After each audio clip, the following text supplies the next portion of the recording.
Meta removed one of my posts last night about the Rothschilds, so I'm here to just put it right back. You want to know what JFK, the Titanic, 9/11 all have in common? You want to know what Abraham Lincoln's assassination, Charlie Kirk's assassination all got in common? It's pretty funny because it's the same thing. Iran hacked the CIA last night and found that every single CIA agent is a Mossad agent, and every single Mossad agent was going to Jeffrey Epstein Island, all right? Bunch of bombs. Our world isn't ending, their world is ending. Obviously, I get death threats. What do they say? Like, you should, well, why should you die? Mostly be because of the Israel lines that I sing about.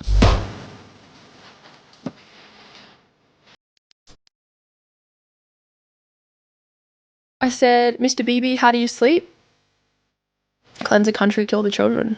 So, yeah. I mean, I'm not criticizing the people of Israel. I have Jewish friends and I adore them, and it's not to do with that. You can criticize a government, and that's separate to a people and a religion. So I was, honing in on the government and the violence that's going on. I don't support violence in any way. I don't care what country it's coming from, and I'm going to probably speak about it.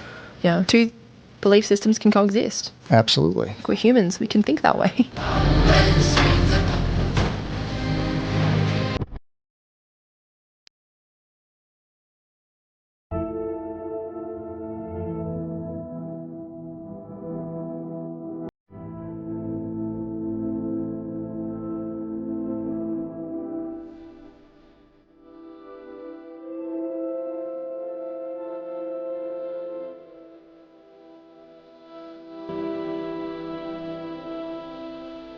How to sharpen shears and scissors, and why this tool should be in every professional homeowner's toolkit. A high-quality pair of vintage shears are welcome in any man's toolbox. They're excellent for cutting leather and canvas. Separate the two blades.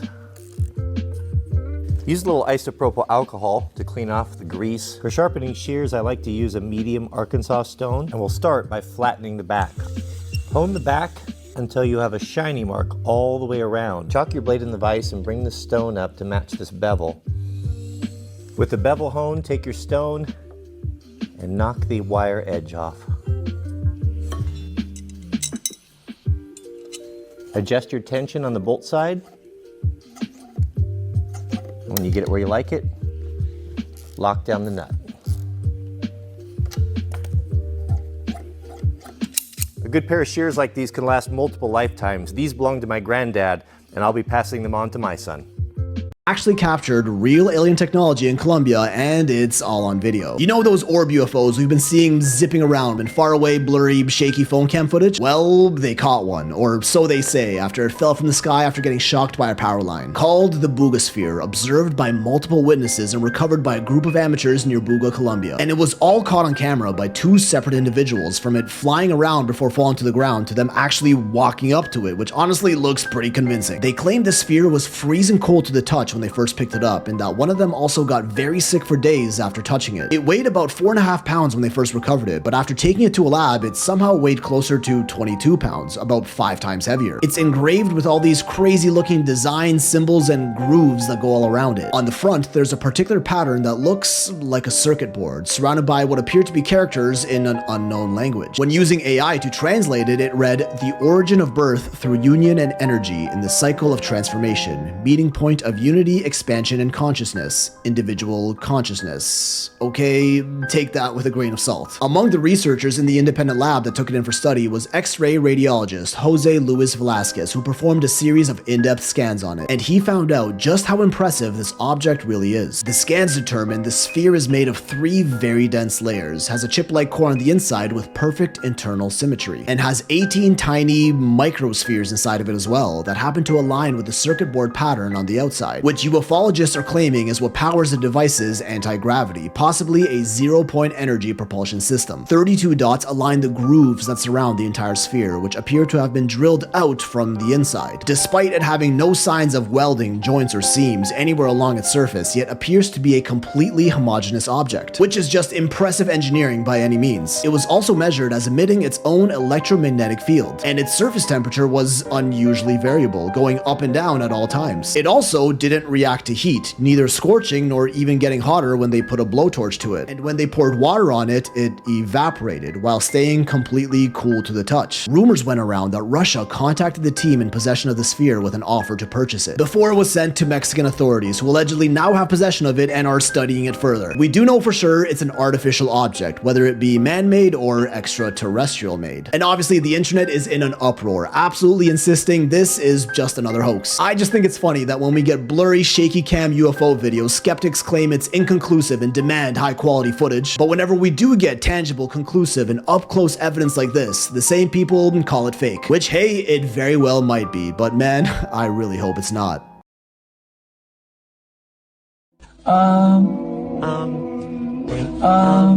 Kind of. I think so. It's a cousin of the same kind of Encino house. When I first saw him, A little tap on my shoulder, and I turned around, and there was Mike. so I said, you have to climb a tree. That's part of boyhood. The visit to his Encino house. I think I was at the Encino house. Visit to his Encino house. I think I was at the Encino house. An easy way to know if you are controlled. Is there somebody or something that you're not allowed to criticize? That's right. Simple as that. If you lived in Germany, you couldn't criticize the party. If you lived in the Soviet Union, you couldn't criticize the Communist Party of Russia. If you live in China right now, you can't criticize the Chinese Communist Party. If you live in North Korea, you can't criticize Kim Jong-un. If you live in Cuba, you can't criticize the Cuban Communist Party. If you live in America, who can't you criticize? Who can't you criticize in America? The lobby. Yes. On both sides. Right. That tells you who controls the country. February 19th, Obama says aliens are real on a podcast. It goes viral globally. February 20th, knee deep in the Epstein stuff. A week before the Iran stuff, Trump goes, hey, look at the shiny object. I've directed the Pentagon to release UFO files. We're going to give you transparency, trying to get the attention off the fucking story. With February 27th, General McCaslin is reported to disappear in the hours before the Iran invasion. He's the wildest one of this whole case, by the way. That's what really sent this thing. Because then shortly after that in March, the Daily Mail investigation begins. They aggregate 3 to 4 years of these separate cases, put it into one pattern, and then you get all the way to April 15th, when the Amy Eskridge story is coming out. So we have 11. I say this because you do wonder about trying to create another potential shiny object for all of us to look at and say, ooh, look at that, to get our mind off the stuff that matters. And then people don't talk about the giant satanic pedophile ring that seemed to be operating with complete diplomatic immunity on United States soil and conducting arms deals for a fucking super government of Bilderbergers and Rothschilds and bankers around the world to fund all the wars where we all die and everybody's happy. I don't know. That's just me. But hey, aliens are real. Aliens. Buying junk fast foods that have no actual food in them. We buy gallons of poisonous household cleaners when one degradable soft soap will do. We are poisoning our homes and wasting our hard-earned money for no good reason. Why? Because the advertising industry tells us to. They just want you to buy stuff. For example, if a company pollutes the environment or uses bad business practices, if you don't buy their stuff, they will change. If you don't want food with chemicals or GMOs in it, don't buy it. The minute we start taking responsibility and spending our money wisely, every politician, every corporation, and leader around the world is going to know that we have woken up. And that is the most important point in this film.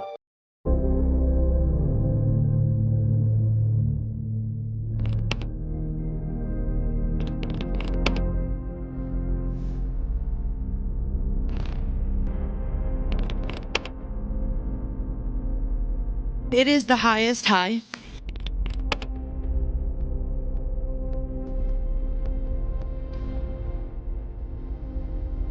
We're going to the moon.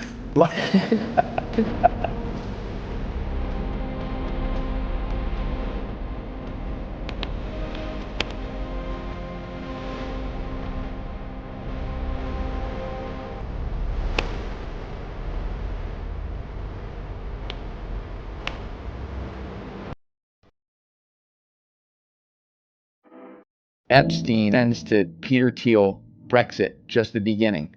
Peter Thiel responds, of what? And Epstein goes, return to tribalism, counter to globalization, amazing new alliances. You and I both agreed zero interest rates were too high. And as I said in your office, finding things on their way to collapse was much easier than finding the next bargain.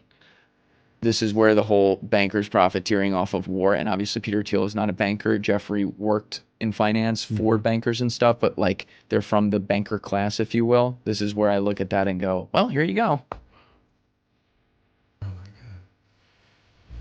I've never seen you so speechless. It's so overwhelming. It's so sickening. I didn't realize it was this deep. You know, Jeffrey Epstein aside, and Ghislaine Maxwell, of course, these are the people that are still running the country. Yes. They're running the economy. This tough kid kept disturbing this old lady, so she called Repo. See how Repo handled it. We'll be popping in and have a little chat with your friend next door. Oh, yes. So where's he parking then? I'll show you. Not that far over, he parks over my drive as well. She parks over your thing? So in the middle, Uncle Jack can't move our cars. Would you like a cup of tea? Yeah, get the kettle on. I think you're on the pink. Yeah, mate, that's nice, isn't it? Trying to pull away in the too high a gear, it's... No, it's not going up. No, not good enough. What colour car does that kid have next door? It's a red one, but I don't know what make it is. Yeah, that's good enough. It's a red one. A little bit. A little red one. Yeah, Millie, I'm just going to go and put my jumper in the car.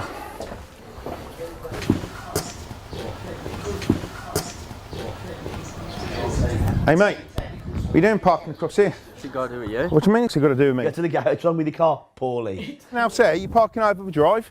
Half there, half there. You tell me. You want something repossessing? Tell me. Yes. You're missing the tennis? The tennis is on, isn't it? I'll tell you what, get back in there, get in your car and fuck off. What, you can just turn her? Well, you see these grabby queues. I've seen him with the queue for hours. You're not going to wait for this lad to turn up? Oh, I've just had a word with his dad, it's fine. His dad's a nice bloke. Like I said, we don't want to cause you any trouble. Think about your school years. What were you actually trained to do? You were trained to sit still for 8 hours. You were trained to memorize instructions.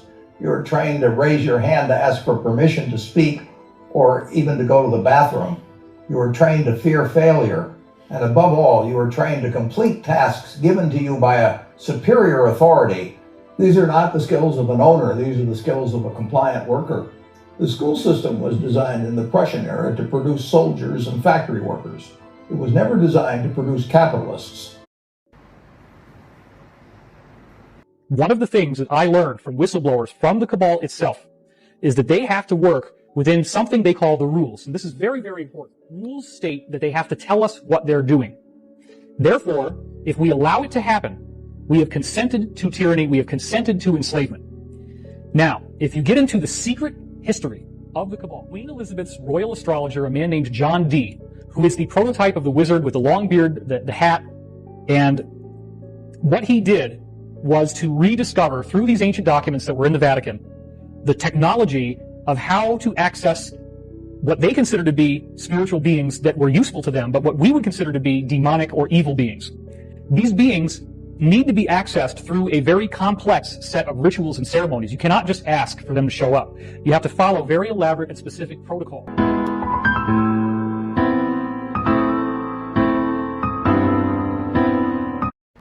All right, man, I was at an awesome event this week, but they did some range time and I noticed some flaws with people when they're shooting. Now, I'm not saying it's right or wrong, but I'd like to give you guys a couple tips on shooting and moving. Now, before I start this, shooting's like golf. Everyone's got a different swing. All pros do. So your way is probably still the right way. My way could be the right way. It doesn't matter. Anyways, use it if you like it. Don't use it if you don't. Don't complain to me. You're welcome. It's just my way, so here you go. When I come here, I don't want to be standing straight up. I want to squat down a little bit in my knees, and I want to go heel toe, and I lean back just a little bit. This is what I do. So if I'm going to go towards a target, I go like this. Keeps the gun absolutely steady for me.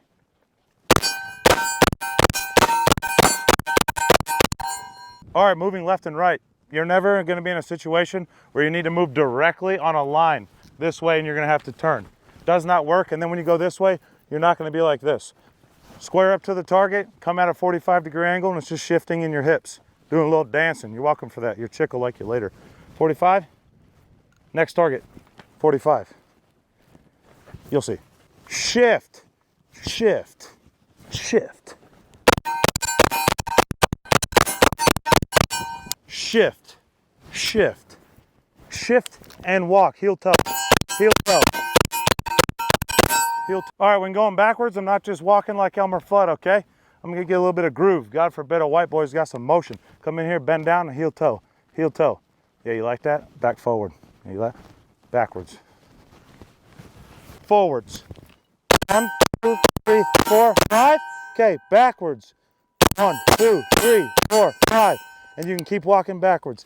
That gun stays completely steady when you do that. Try as much as possible to square up to the target. That way you're right on this target. So when I move left, I keep square and I go at a 45-degree angle.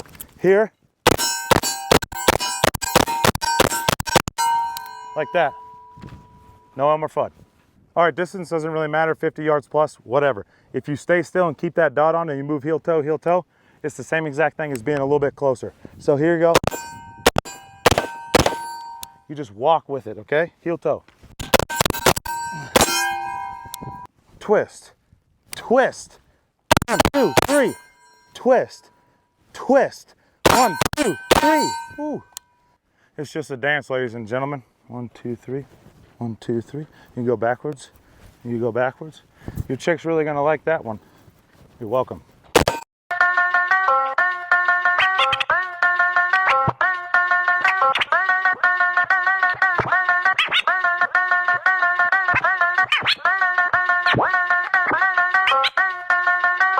Listen to me now.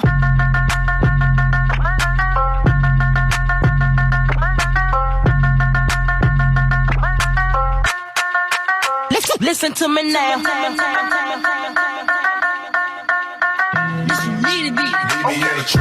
Listen to me now.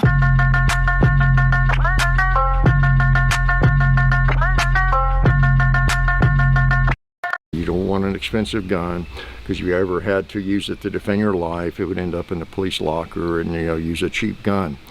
An inexpensive gun, really, a throwaway, something you don't mind losing. I see that pretty regularly, and many of you probably see that too. Now, not that a Glock 19 is a throwaway gun or a cheap firearm, right? But you could buy 5 of these with what the STI or the Staccato costs. The point is to further your education, and I'm not an expert, I'm not an attorney, not an expert in anything really, but I've read a fair amount, and I know some people who are experts, who do know, attorneys and others. And the bottom line is, carry what you like and what you handle the most, what you're the most confident with and competent with, okay? That's the main thing, because believe me, ask almost any attorney. If you ever have to defend yourself with a handgun, you will very, very likely be writing checks to attorneys that will render the value of this firearm to a BB to a basketball, okay? Civil suits just to keep yourself, out of the clink, and everything else. Even if it was a righteous, justified situation, all that, believe me, you're going to be spending some money, a lot of money. So maybe you'll be lucky and that doesn't happen, but talk to some attorneys. It is going to probably be the case. $50,000, $100,000, I mean, it could be very, very expensive. And the cost of what you have on your belt is going to be irrelevant. I think reality, and when I say reality, I mean everything. I mean the multiverse is the answer to God's question. So it's the answer collecting itself. It is the process that everything is involved with to answer the ultimate question. So I think what question should be asked to get the ultimate answer is really what is the thing about. But I think that it's about that, and at the same time honing the skill of being able to just let go. Beloved, let me show you a hack I learned from the U.S. Forest Service. If your sissy mittens are all wet and you can't keep your hands warm when you're outside working, it doesn't matter if they're leather, mechanics cotton, this will work for all of them. Get the orange shop gloves, the disposable ones. Put a pair on underneath your gloves. If you're working excavating, roofing, construction, the trades where you need dexterity. This will maintain that, and even though your gloves get wet, they'll make your hands or keep your hands much, much warmer. It works like a charm. In this room are some of the most important TV and film executives in the world, people from every background, but they all have one thing in common. They're all terrified of Ronan Farrow. He's coming for you. He's coming for you. Look, talking of all you perverts, it was a big year. It was a big year for paedophile movies. Surviving R. Kelly, Leaving Neverland, Two Popes. Shut up. Shut up. I don't care. I don't care. Spoiler alert, season 2 is on the way, so in the end, he obviously didn't kill himself. Just like Jeffrey Epstein. Shut up! I know he's your friend, but I don't care. But I'll tell you what they don't want. They don't want a population of citizens capable of critical thinking. They don't want well-informed, well-educated people capable of critical thinking. They're not interested in that. That doesn't help them. That's against their interest. That's right. You know what they want? They want obedient workers. Obedient workers. People who are just smart enough to run the machines and do the paperwork and just dumb enough to passively accept all these increasingly shittier jobs with the lower pay, the longer hours, the reduced benefits, the end of overtime, and the vanishing pension that disappears the minute you go to collect it. And now they're coming for your Social Security money so they can give it to their criminal friends on Wall Street. You know something? They'll get it. They'll get it all from you sooner or later because they own this place. It's a big club, and you ain't in it. You and I are not in the big club. By the way, it's the same big club they used to beat you over the head with all day long when they tell you what to believe. All day long, beating you over the head in their media, telling you what to believe, what to think, and what to buy. The table is tilted, folks. The game is rigged, and nobody seems to notice. Nobody seems to care. That's what the owners count on, the fact that Americans will probably remain willfully ignorant because the owners of this country know the truth. It's called the American dream because you have to be asleep to believe it. Deep narcissists have dead eyes. They almost can't help it. They can fake the smile, they can fake everything else, but the eyes, you have to be able to read it because you say, well, what are dead eyes? You'll know it when you see it. There's no life in them. They're like looking through you. They're not looking at you. They're looking through you. What can I get at you? You're what they call a self-object.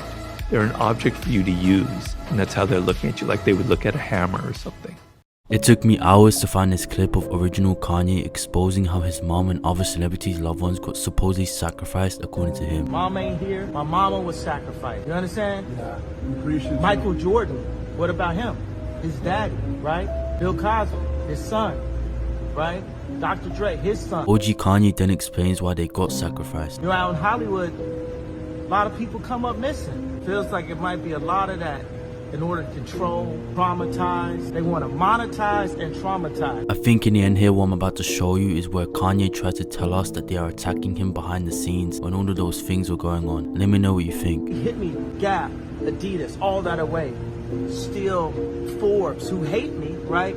Had to write net worth 400 million. Jesus is king. What kind of food did they serve in medieval taverns? Well, one popular dish was a stew like this 15th century recipe for boccanade. Now, there were lots of different levels of tavern, just like there are different levels of restaurants today, and this would have been served at some of the nicer places in town, since it calls for nicer ingredients like quality meat and even some spices. But even the poorest of taverns would offer you some sort of stew. Often they'd be what you might call a perpetual stew. Essentially, as people ate the stew, more ingredients would be added to take their place, so the pot never went dry. It would be kept warm by the fire for whenever anyone got hungry. This kind of stew is not so popular today because, you know, health codes, but there was a stew served in Perpignan, France that was said to have been going non-stop for 500 years until World War II came along and ruined the streak. Now, for a more modern version, there is a place in Japan that's been serving out of the same stew pot since 1945. Now, whenever you talk about medieval Europe, it's easy to make generalizations, but it covers about 1,000 years, so there are exceptions to every rule. But traditionally, inns were places that you could stay overnight and would only serve food to those guests, while taverns were not a place to stay, but a place for anyone to get food. Then there were also ale houses, which were typically private houses where the lady of the home would serve homemade ale and maybe on occasion a pie or two. But this bocanade would have really been served only at a tavern, or even at a grand house where they had a cook who knew what they were doing, because since it's thickened with egg yolks, tempering them can be kinda tricky lest they get scrambled. But get it right and they make for a wonderfully silky texture, and that's accompanied by the meat and the spices, which give it a very medieval flavor, different than anything you'd get today. For more on medieval inns, taverns, and alehouses, check out the full video, which is up on YouTube, and the recipe is at tastinghistory.com. This is the largest sporting rifle ever made. This is a 2,600 grain lead hollow point. This thing makes a 50 BMG look like a 22 plinking rifle. I would not want to be that steel target right now. Okay, here we go. Oh!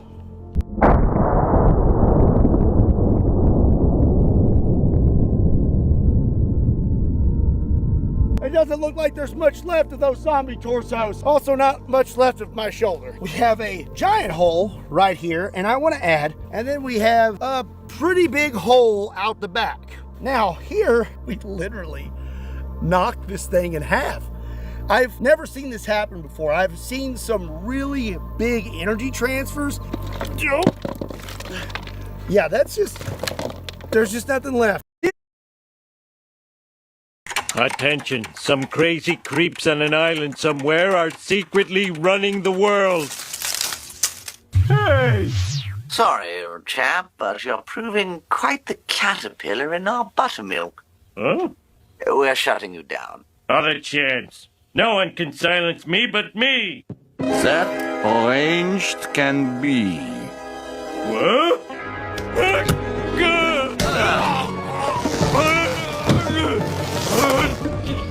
Yes, fight and struggle.